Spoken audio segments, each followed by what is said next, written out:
What the heck happened here? Oh, we doubled. What happened? I found someone who loves food just as much as I do, I think, and I'm really excited about it. Now we got troubles, right? There's 2 of us. Welcome I was aboard. standing off stage watching you make this French onion soup thinking, why wasn't I on this segment? I'm grateful you let me join you. So this is, to give you a little background, this is who I'm going to be interviewing next. This is Laura. She plays Anna in The King and I, which is at Playhouse Square right now. Fabulous show. We've heard such wonderful things about it. But before we start talking about the show, we thought, let's let her try some French onion soup. I'm really Are lucky. you from Columbus, Ohio? Your accent sounds like Columbus, Ohio. I'm from This the little Isle of place Wight. called England. The Isle of Wight. Yeah, Woo. off the coast of How England. about that? So the French thing's okay with you guys? You don't have Yes. You don't have any problem with the French? Especially if they taste good. Okay, let's see what happens here. So here's how you put this together. So what you do is you get a little soup here, and you put it in a dish, I love So he cooks every Wednesday. We're very and then excited you put about in this. I'm so some lucky. croutons like that, Did you eat breakfast this morning? No, actually, Okay. this is my breakfast. There you go. and then you put some cheese on it. But then it's not done. It has to be cooked a little bit. So I'm going to go put this away over here. And here comes the good stuff. How long do you have to bake it for? That's a very good question. Until the cheese melts a little bit. And what I do is I took these croutons like French bread and I chopped up into 1-inch pieces. I toasted them. I rubbed a little bit of a raw garlic clove on it and then brushed it with olive oil. So that way when the cheese goes into it, you get a little extra kind of flavor in it.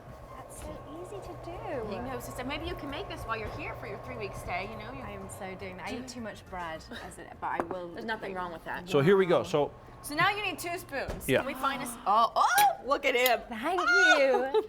Thank you. I'm prepared. He's always prepared. Here you go. All right, So you so- guys give this a try. The bowl's going to be hot, so don't touch it. Do we think we're not going to burn our mouths with this, right? No, you won't. You won't. You Okay. won't. You won't. Should we try to get some of the bread? wouldn't, don't I know. wouldn't We're try to not get the gonna try for the crouton. bread. I'd do that later. I'd try for the Okay. soup and see how that goes for you. Well, I'm going to pour this right onto my King and I notes here that I have, unfortunately.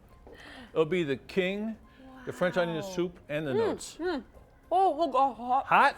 Oh no, she's burned her mouth. Let me see. That's what I get for putting too much in my mouth. I always tell you not to put too much in your mouth. Wow. I bet you don't get burnt. No. That's so good. delicious. Delicious. You got a big wad of cheese, huh? Remember that Is it cheese there? story Is I it told still you guys there? yesterday? Beautiful. That is delicious. It's not too Okay. salty. You you. know how to make it so it's. It can get overwhelming, That was so overpowering. funny. Kevin and I were just talking about that. The cheese is delightful to see someone eat. Good, huh? Delicious. I definitely burned the side of my mouth on that one. you took- That's because I ate too much. You got a big gobber of cheese. I do right? that. I We always told that take story too much. yesterday, just before the show. She's always hungry. So yesterday she went over and saw another chef that was in the building. She got a piece of cheese for a snack, and it was about this big. So the show starts, and we started to talk. She goes, I can't talk. Now, have you made gumbo? That has to be on your agenda. Yeah, somewhere. I've made gumbo. I like it a lot, from like New Orleans style. Yeah, that's where all my family live in New Orleans. So no I want kidding. to see you make a gumbo. Well, we'll have to have him do it, and then we'll send you the video down so that So you can your see family it in has honor of you. escaped from the Isle of Wight. yeah. Well, they welcome did. aboard. Thank you. It's good to have We're you here. so glad to have you here, and I love that she loves food as much as I do. Let's walk over here.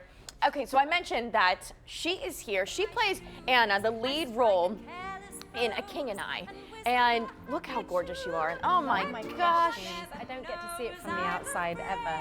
So outside looking in on this show, for people who might not know about it, or for those who haven't seen it yet, what a beautiful tale between you, your relationship with the king. Yeah, it's a beautiful story about how a real-life teacher, Anna Leon Owens, was invited by the King of Siam to come and help Siam modernize their ways.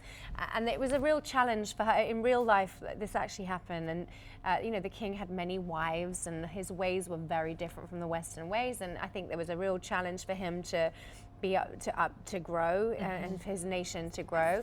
At the same time, like, what do you really want to keep as traditions? And there was like a real, and you can tell in all the real life letters between them, there was real loggerheads about some of the things. And what I love right now is that I get to come in to this beautiful cast, and we get to sing and dance every day. And at the same time, we deal with how do we communicate as different cultures? How do we grow from each other? And I think that's a really important story for now. At the same time, you sing these beautiful songs you remember, like Shall We Dance and Getting to Know Know You, and Oh. these beautiful children I work with every day. And it's funny. We were just blown away by everything we've been told about the show so far. The costumes, first of all. Yeah. One of the most probably immaculate shows you've ever seen as far as the costumes. They're Yeah. They're wild. Catherine Zuba, she designed all the costumes. It was so many Tony nominations from the Broadway production, and we are the Broadway production touring the nation, which is great. We can bring these Broadway sets and stars and people like myself, and we can see every city in your amazing country.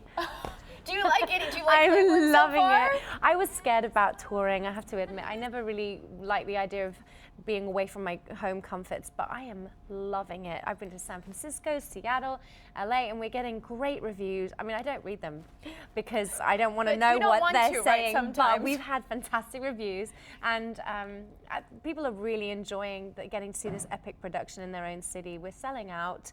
I mean, there's still tickets left, so that's why I'm here to say, please get your tickets now, because we've only here in Cleveland for another 2 more weeks. And you want to get them soon because they go quickly. Now you said that you were worried about maybe touring. Yeah. You have been in so many amazing musicals. Thank you. Finding Neverland? Yeah, I just finished Finding Neverland on Broadway. We did that for 2 years. We created it in Boston. I've been lucky enough to be part of Mary Poppins. Mary Poppins. Which was, I originally Now, what did role that did you in play in London. Mary Poppins? Were In you Mary Mary? Poppins. You were Mary. Oh, when I was she's my favorite character of all time. Thank you. She really is. So I can only imagine Oh my how you gosh, portrayed that role. Everybody loves that part, and I have been so blessed that I was part of that Disney's production, because for the rest of my life, people will tell me how much they love that, the movie and the stories and the roles. So I've been very lucky to have been part of that. Now this, I would feel like being set in the 1800s. Is it quite different from other things you've done? Actually, yes. I did not expect the costume to be such a machine that I'd have to navigate. And of course, in real life, like, back in the 1800s, they had these huge dresses, and you just don't imagine that they will be so difficult to maneuver in. And I mean, you see this beautiful dress that I'm getting to wear. It's 45 pounds. Oh, wow. And it took So me you a get little a while to workout. make it elegant. And I do. I'm getting toned arms, but I think the effect is a beautiful one. Oh, now, so The King and I is here at the Connor Palace Theater in Playhouse Square now through February 26th. I hear not only you, but the King is just phenomenal. The children are magnificent in this. Jose Lana is one of the best gifts of a leading man I could get, and I've worked with many. And he's just such a generous, sweetheart, super sexy too. I don't think there's ever been a sexier king, but I can say that I'm biased. I love him. And You're allowed to be. He's just like so enigmatic and so royal and strong, and I think you need a really worthy duo. We have a lot of debates in the show that are witty and funny, and we end up making peace with each other, and it's just a really great story. Such a talented young woman. We can't thank you enough for being here and you for enjoying our having me wonderful and city. feeding We'll me. make sure you get more soup to go. She hasn't had breakfast yet, so that's what we're going to fill her up with. Thank you so much again My for coming in pleasure. today.